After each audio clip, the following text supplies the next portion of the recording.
We talked about program, and we talked about what program is. It's an operation set that you will perform on the computer.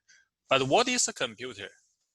Now, assuming everybody has passed your prerequisites, you already should know what a computer system consists of, what components are in a system.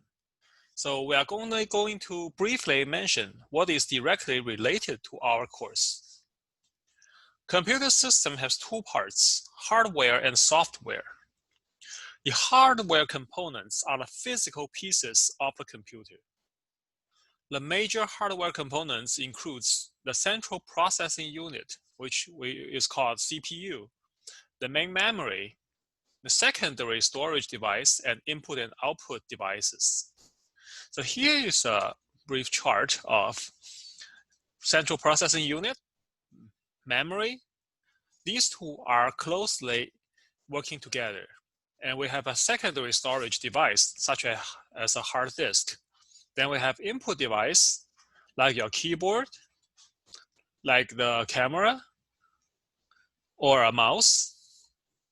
Now, we also have output device, such as a monitor, which is the most common form of output, and a printer, or a speaker, if you ever use audio. At the center of a computer system is the central processing unit. It's where all the calculations, all the data processing are performed. You will give CPU a series of instructions, and it will give you output. You may ask it to add 1 with 2. Then it will give you a result. It will perform the calculation and give you the result. You may also ask a CPU to compare two characters. Is A equals to B? CPU will give you a result of false. These are the things that CPU can do and is the core of data processing. The CPU performs the fetch, decode, execute cycle in order to process the program information.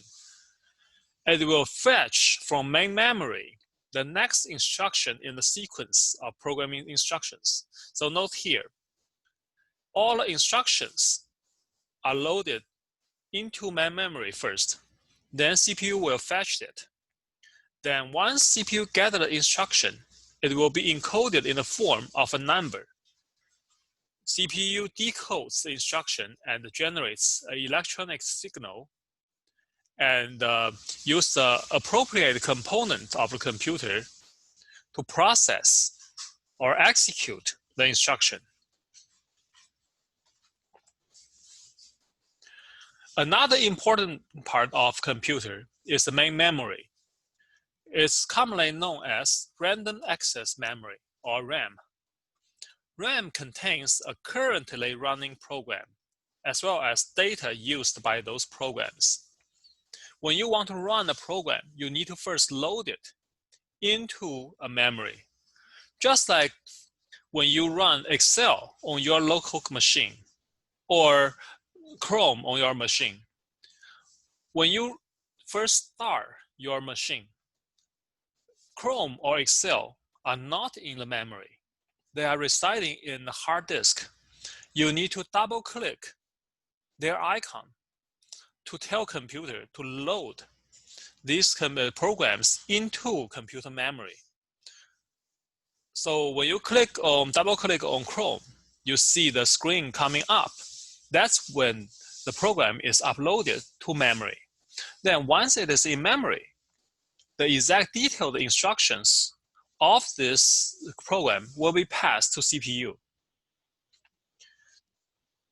Then CPU will run instructions one by one, whether it is go to another website or download something or upload some documentation into the browser. RAM is divided into units called bytes. A byte consists of 8 bits that may be either on or off, 0 or 1. A bit is either on or off, and we use 1 or 0 to represent these two states. The bits form a pattern that represents a character or a number. Each byte in memory is assigned a unique number known as address. So by using this address, you will be able to fetch data from that exact byte or write data into this byte. Each byte has an address. RAM is volatile, which means when the computer is turned off, the content of RAM are erased. So that's why when you shut down your computer and when you load up again, whatever program you used to run will not be available. If you use a computer without a battery, for example, a normal desktop, if you accidentally unplug your power and the computer lose power, whatever you are running will be erased immediately. You will not be able to recover it unless your program has a cache. Memory can be visualized as a column or rows of cells. Each cell is a byte. And these 001, 002 are address of each byte. Like we put here, a section of memory is called byte, which is made of 8 bits. And a section of 2 or 4 bytes is often called a word. We already mentioned that memory, whatever stored in memory, will be erased once you lost power or the computer is turned off. For this reason, we need to store the data into some devices that will store the data even if the power is off. And this is what secondary storage devices are for. They are capable of storing information for a longer period of time, which is called non-volatile. Common secondary storage devices includes disk drive, external drive, CD drive, or USB drive, or solid-state drive. So regularly, the program and its data is stored in the hard disk. When you load up when you turn on your computer, whatever in hard disk is not loaded into memory.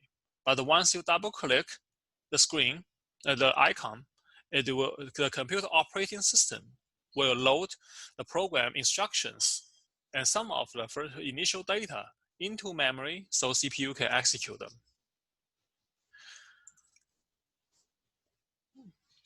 Computer systems also have input and output devices to communicate between user and computer, or computer versus other computers. Input is any data the computer collects from the outside world. That data comes from devices known as input devices, such as keyboard or mouse. When we say you double click the icon, we mean you use the mouse to send the instruction to the computer that you need to load this program represented by this icon. And here, mouse serves as the input devices that's sending your request to CPU. Similarly, when you type any comment, you type that on a keyboard, and keyboard will provide a stream of characters into the computer CPU.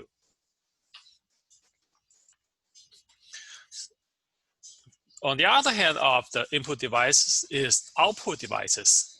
It is any data the computer sends to the outside world. The data is displayed on devices known as output devices. Common output devices are monitors and printers. Some devices, such as disk drive, can be both input and output. You can read a file from a hard disk. Then after you modify it, you write it back. When you read from a hard disk, the hard disk is an input device. When you write it back, save your change, it's an output device. So sometimes it's called I/O device, in short for input-output device. The other major part of computer system is software. Software refers to the programs that runs on a computer. There are two classifications of software. One is operating system. Another is application software. Operating system is a set of programs that manages the computer's hardware device and control their processes. All modern operating systems are multitasking, which means you can run Chrome browser and Excel maybe at the same time. It's doing different tasks at the same time, which is called multitasking. A multitasking operating system is capable of running multiple programs at once. The technique is called time sharing.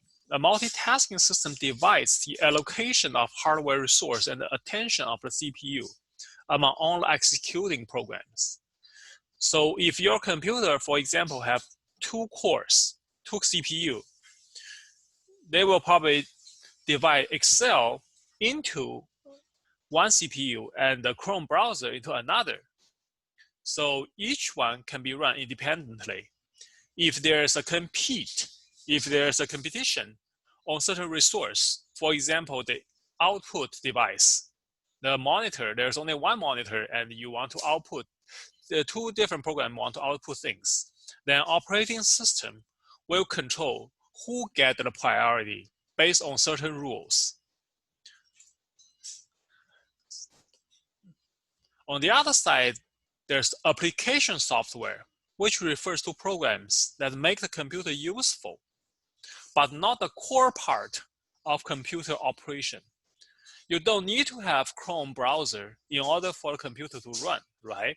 So Chrome is application software. It's not a core part, but it's a specialized, it has its specialized usage.